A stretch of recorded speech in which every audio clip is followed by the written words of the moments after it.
Straight ahead on 12 News, closing the racial achievement gap. We head to Park Center High School where students produce a story of progress. Then, a missing digital storage card with hundreds of irreplaceable wedding day photos. I would do anything to get it back. But first, a third lane at long last? Why Plymouth may finally get its highway wish. 12 News starts right now. A third lane on Interstate 494 has been on Plymouth's wish list for nearly 2 decades. And that wish is now one step closer to reality. Delane Cleveland explains.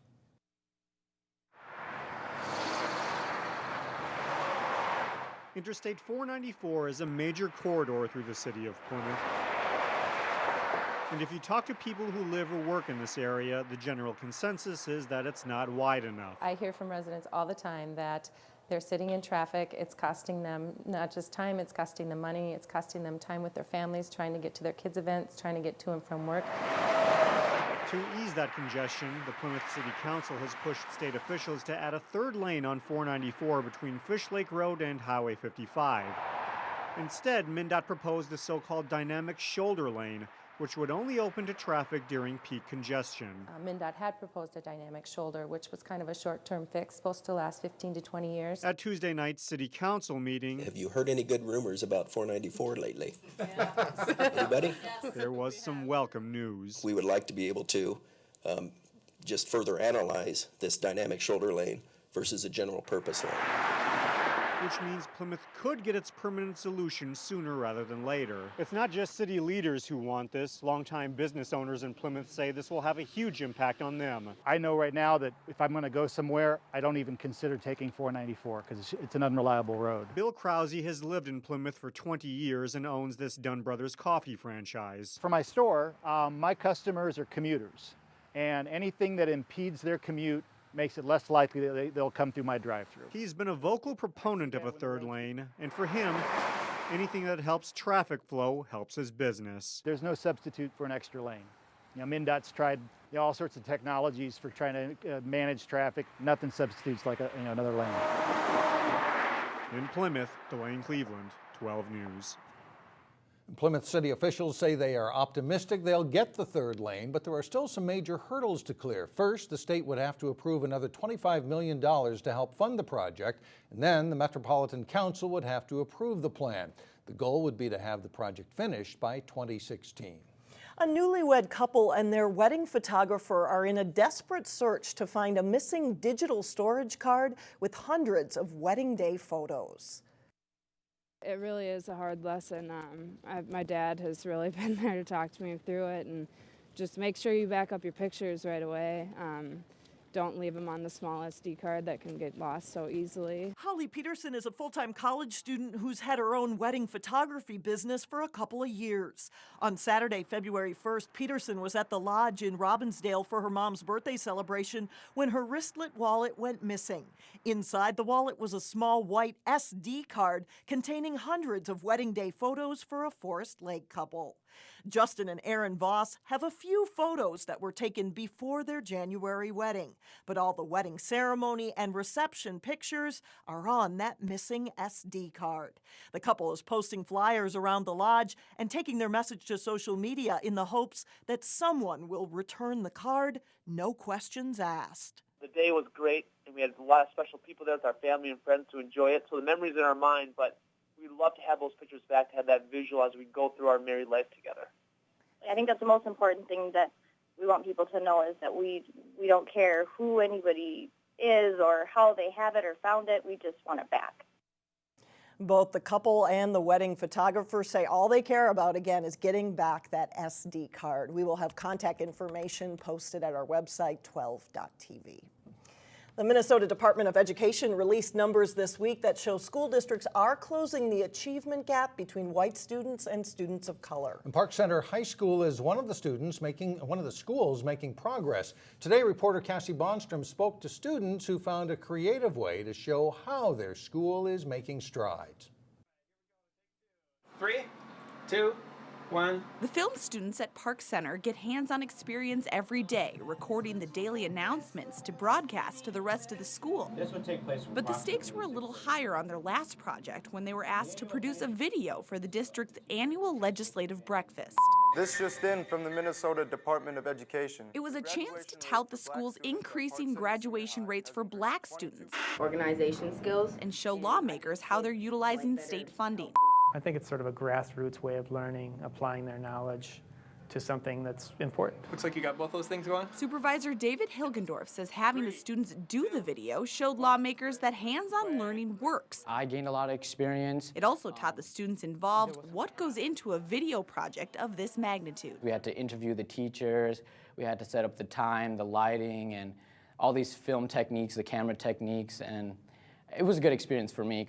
I'm here in room 102. In the video, the students interviewed teachers who explained how programs like one-on-one tutoring and a homework center were helping to close the achievement gap. There's something about Park Center that stands out. Junior Ivy Robinson liked being a part of a project that highlighted the many good things happening at her school. We usually hear about a lot of negativity that comes from our school, but then when you hear that our success is coming from the classroom and academics, and it's great to hear. Mohit, I know you're seeking an Ivy diploma. They hope lawmakers feel the same way and continue funding the programs that are helping so many at Park Center succeed. We wanted to show them that monies that they're giving to the school by way of through legislation are doing good things. Sounds great. Back to you, Carson. In Brooklyn Park, Cassie Bonstrom, 12 News. Plymouth has a tobacco-free policy in city parks. That policy now extends to electronic cigarettes. E-cigarettes don't emit smoke, but they do contain a nicotine liquid, which turns into a vapor that smokers inhale and exhale. Research continues on the vapor emitted and the health impact on others. Under Plymouth's policy approved this week, no one can use e-cigarettes in city parks. City Council isn't just concerned about secondhand exposure, it's also concerned about the proximity of tobacco products to children. Target has paid a fine and taken corrective action for an air pollution violation at its Brooklyn Park campus.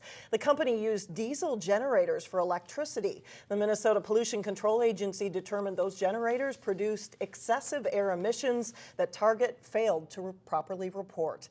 A similar violation also occurred at Target's Elk River facility. For both cases, Target paid a fine of more than $27,000. In Brooklyn Center today, a hot topic in the Twin Cities lately, public safety officials attended a conference to address issues related to cybersecurity. The issue is especially relevant now given the recent Target security breach. And for the average person at home, experts say many of the tactics cybersecurity thieves rely on aren't that advanced. It's just taking advantage of people doing bad things, clicking on bad phishing emails, so spam. Going to internet websites that really you shouldn't be going to, that put bad things on your computer. Security experts believe cyber espionage is one of the nation's biggest threats because companies contain a vast array of intellectual property and sensitive data. In Osseo, residents were asked to leave the water running on ultra-cold nights to help avoid pipe freeze-ups. Now the city has agreed to help pay the bill for that extra water. There have been more waterline freeze-ups than usual this year. City officials say they often occur underground near the water main, and they're expensive to fix. So from now on until the end of March, the city will pay for the extra water used to help keep those pipes from freezing. Coming up, students already thinking about prom season. Money Savers heads to Maple Grove to help you tally up the costs. Then later in sports, the Breck girls hockey team shoots for a spot in its section championship game. But first, itching for a warm-up. The forecast shows above freezing temperatures next week.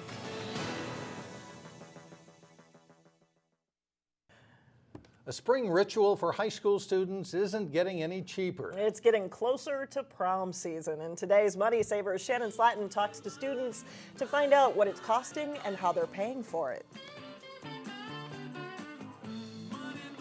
It's a big deal because everyone wants to go and have the best dress. Prom dress store Glitz opened in Maple Grove just in time for the spring prom rush. Proms, it's their thing. They live and they breathe prom. they'll start shopping in December. But chances are teens, especially teenage girls, have been talking about prom much longer than that. We've been talking about it for the past 2 months. The cost of prom may surprise you. For the girls, between the dress, shoes, and hair, it's estimated $633. For the guy, the tux and corsage come out to about $325. Shared expenses like the limo, tickets, and party come to $487, for an average of more than $1,400 per couple. Senior year, it's like the biggest event of the year. I think it's like a really big deal. It's really special. It's just a big moment. To save money, the key is to prioritize and plan. You get to wear a long fancy gown and it's like something you never got to do. Because you want to look better than everyone else. Probably the dress. I want to look good on that night. But yeah, the bus will be expensive too. If a dress is your priority, look for layaway options or shop in the summer when dresses are on clearance.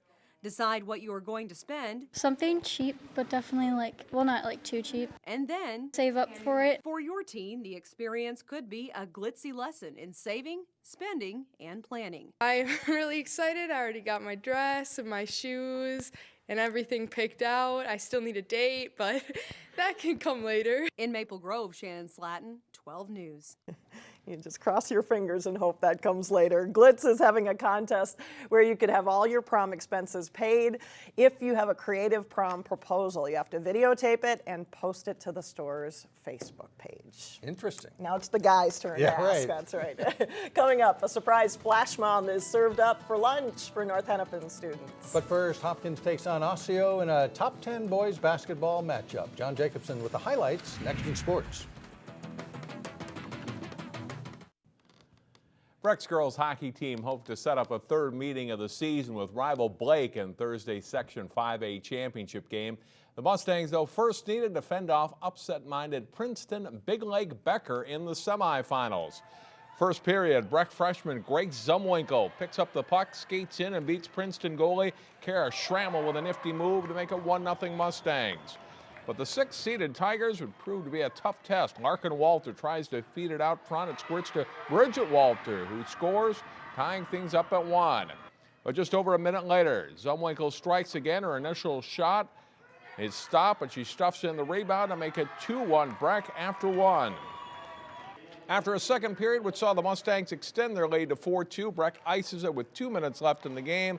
Claire Mancheski's shot stopped, but Zumwinkle scores on the rebound, completing her hat trick. Mustangs advance with a 6-2 win, and they face top-seeded Blake next. We have a little bit of history from last year in the finals. They beat us to go to state, but this year, hopefully we'll take that win back. If we come out in the first period and just dominate the ice, show them who's the better team, I think we'll come out on top.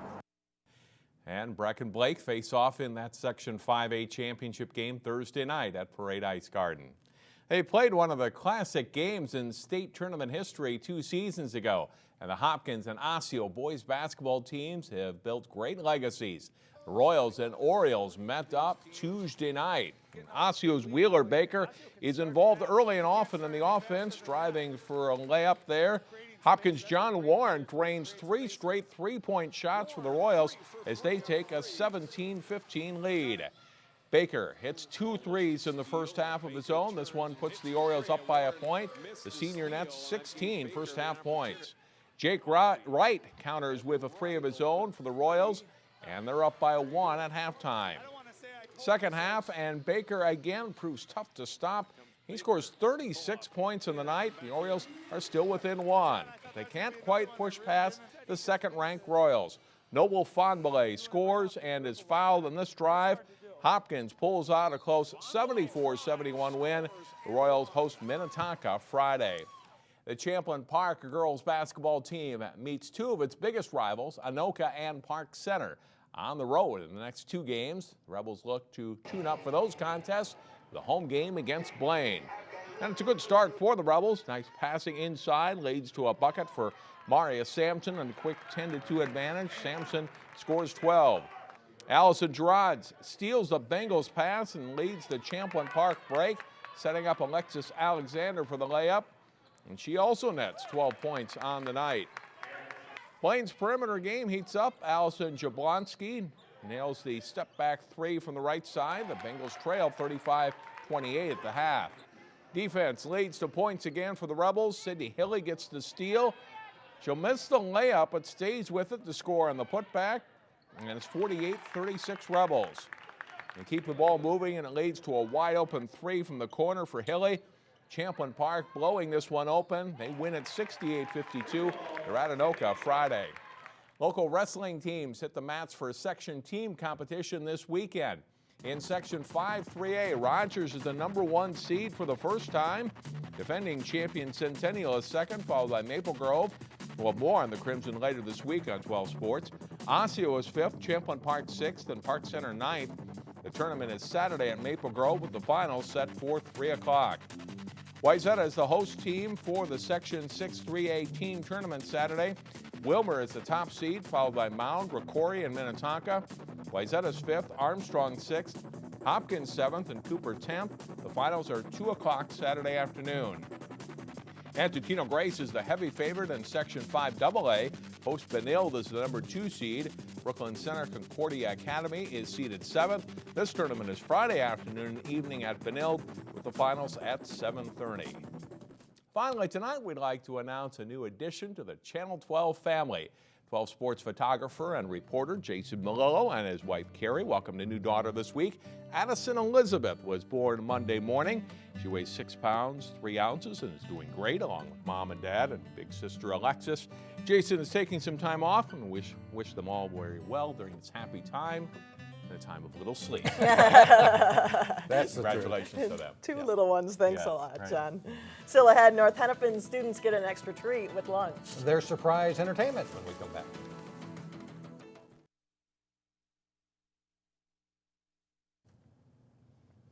Finally, a special surprise for students at North Hennepin Community College. Well, they thought they were coming to the cafeteria for a free lunch. They got much more than that.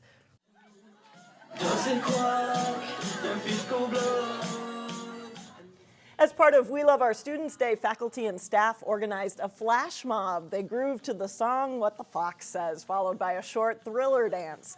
Teachers practiced over the past month, but this was the first time they had a chance to all perform it together. We work in our little different departments, and we do get together a lot, but it was a real opportunity for us to actually get to know each other in a different kind of way, in a fun way. People really had fun together. Students joined in the dancing afterwards. The North Hennepin Foundation passed out gift cards to students for a little more free food. So pretty good day over there in North Hennepin for all involved, I think. I think the students knew something was coming. They didn't know what. Yeah, exactly. it was fun. That's it for now. Thanks for joining us, everyone. We'll see you back here tomorrow. Community Corner's coming up next.